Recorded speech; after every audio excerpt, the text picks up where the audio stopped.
Los Angeles, Hollywood, Silicon Beach, home to entertainment, tech, marketing, advertising, public relations, music, and fashion. LA is the convergence of all things media, and there are more stories out there that you could possibly tell in a lifetime.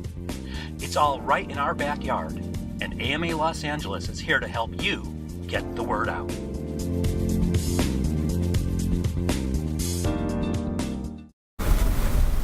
Hello, and welcome to Get the Word Out. I'm your host, Philip Rebentish, president of AMA Los Angeles.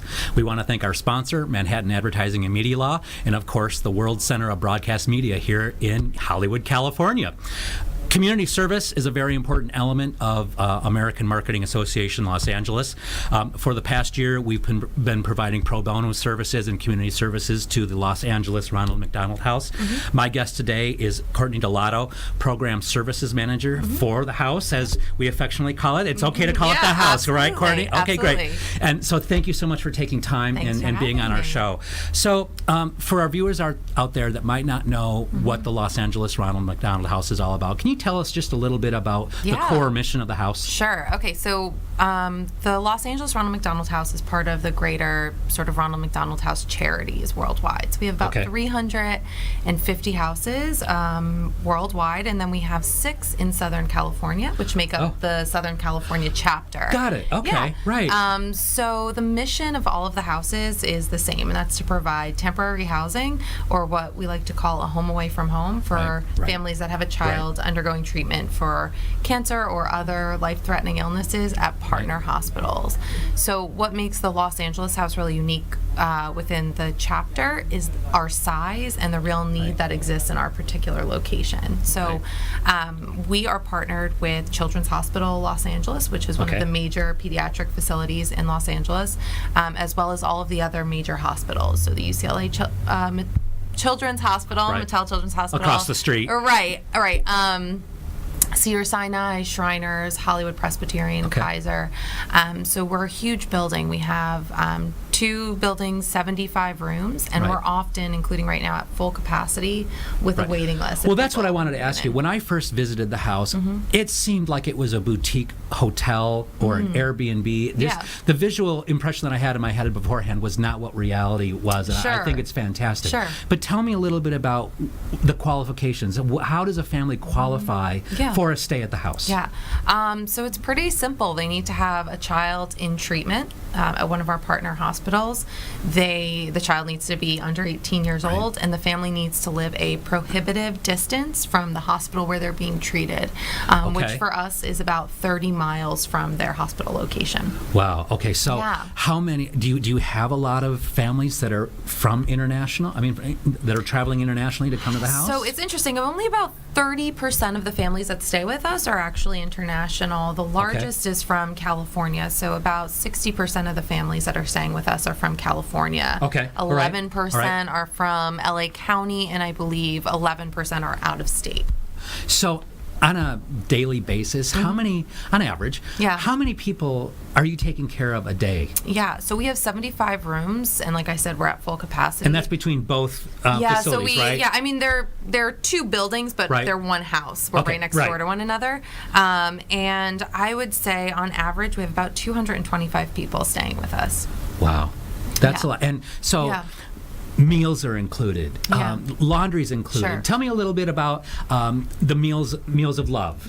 So just to kind of go off what you're saying, that's the second part of our mission. So not only to provide temporary housing, but to provide comfort, care, and support, which can mean a variety of things. So we have this great program called Meals of Love, which you brought up. And that's when volunteer groups or corporate groups come in and just cook for the families. Because a lot of these families are at the hospital all day at appointments. Their child's in chemo, and so when they get back, it's really important to them to have a hot meal waiting for them, because some of them struggle to not only buy food but then to prepare food for their family. So it's a wonderful program. It's a real vital service for our families, and it's a great experience for the volunteers too. Absolutely, I can attest to that. You guys have come and done Absolutely, it was great. A few of them, because you get to be in the house, in the kitchen. You get to interact directly with the families and also serve them, which is really nice. families because they always look forward to just having someone in the house. Absolutely, a little bit of normalcy. Yeah. So, like any nonprofit, I know that fundraising is obviously an important part of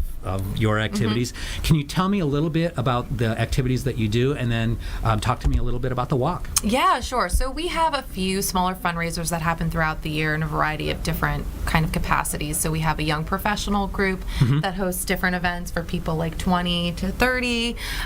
We have family-centered events. Like we have an event coming up on Sunday called Heroes for Heroes. Okay. Yeah, which is a really cool kind of family day. And does it involve superheroes by It chance? does. It involves Supergirl, perfect. The Flash. There you go. Perfect. Yeah. So it's kind of just a fun event. It'll be a screening of the Supergirl finale, and people are coming dressed up. So that's a smaller little thing. But our two biggest fundraisers are, one, it's our annual gala, which is a big formal event. It's called the Mac Tonight Gala. This year it's happening in September at Universal Studios. And then, of course, we have our more accessible walk for kids. So the gala is a little bit high ticket or high price ticket to get in, but the walk is a really great way for anyone to get involved and support the house. Wow. And Marvin, I think we've got a graphic of Walk for Kids, and we also have a video of the walk. Of this year's walk. I just happen to know the producer of that Mm-hmm. as the American Marketing Association Los Angeles. It was our honor to produce that for you, and Hannah Sluth of Wunderbar Media was the producer behind that, who donated his time and to help us produce that video, and we're very happy to do that for it. So, Marvin, could we roll that? That'd be okay?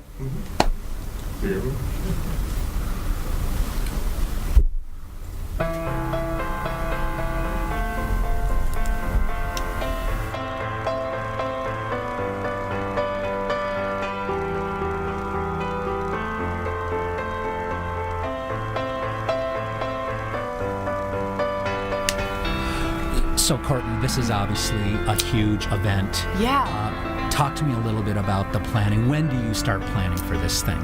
Almost when it's finished. ends. When it's finished, right. Maybe take a day, get some coffee, start planning for next year. It's a big event. It's super fun, and like I said, it's really accessible. So people form teams. They fundraise from their family, their friends, what have you, and then for months leading up to it, and then they come, and a lot of our families are there. We have all of our sponsors, and we just have this really great day where we're walking for these families. And how many people do attend? I mean, when I was there, my guesstimate was there was hundreds of people there. Yeah, I would say, gosh, I don't know the exact number. But that's what it seemed to me. Absolutely. It's a big event. It's down at Exposition Park. It has to be hundreds, probably even close to 1,000 people. And so the fundraising, I know AMA Los Angeles, we created a team. Exactly. And we had people where they could go to a website and donate money through AMA Los Angeles. Absolutely. Is that how it basically works for the other teams that are raising money for it? Yeah, so we can have, like for example, the LA staff, we had our own team. Okay. I had my own page. It can be companies, it can be school groups, it could be sororities, whatever. You have your own little site. You can share the link, again, with friends and family locally or wherever they are, and they can donate every, $25 to $100, whatever it is, to your team. And help you reach your goal. You kind of set your own personal goal. And how long has the walk been taking place? Probably since the house was open. So the house was opened in 1980, and this has been one of our big signature So this is the thing, right? This is our The gala and the walk is, hello, we're out here. That's right. Yeah, and every house has something similar. Okay. Yeah. All right. So one of the questions I have for you is, I have two more questions for you. Okay, sure. What's the hardest part about working at the house? You're dealing with an incredible stressful situation for these families. So just tell me a little bit about the environment at the house. What's the hardest thing for you working there? Well, I think a lot of people might say, getting too attached to the families. We lose children. I mean, that's what I mean. It's just hardcore. Where we work. We are really lucky. We have an on-site psychology team that's there to support the families, but also supports the staff. So we're all prepared on how to work in a Right. crisis environment and how to deal with grief and loss. So I would say, though, our biggest challenge, at least for me, is getting the word out and letting people know actually what we do. I think a lot of people know the charity or know the name, but don't know necessarily what the mission is and Right. what a great and important mission it really is. There's a lot of nonprofits in Los Angeles, almost an oversaturation, I would say. So just being able to get in front of people, let them know what we do, and let them know that we need support, and that it's a really important cause. So in other words, you should go on a show to help get the word out. Yes, exactly. That's Did what you I'm like how talking I about. dropped See, that? that's perfect. That was a perfect segue. So, Courtney, thank Yeah. you very much for coming Yeah, on the show today. We absolutely. really appreciate it. Thank you for having me. And thank you to our sponsor, Manhattan Advertising and Media Law, and again, the World Center of Broadcast Media here in Hollywood, California. Thank you very much. Yay.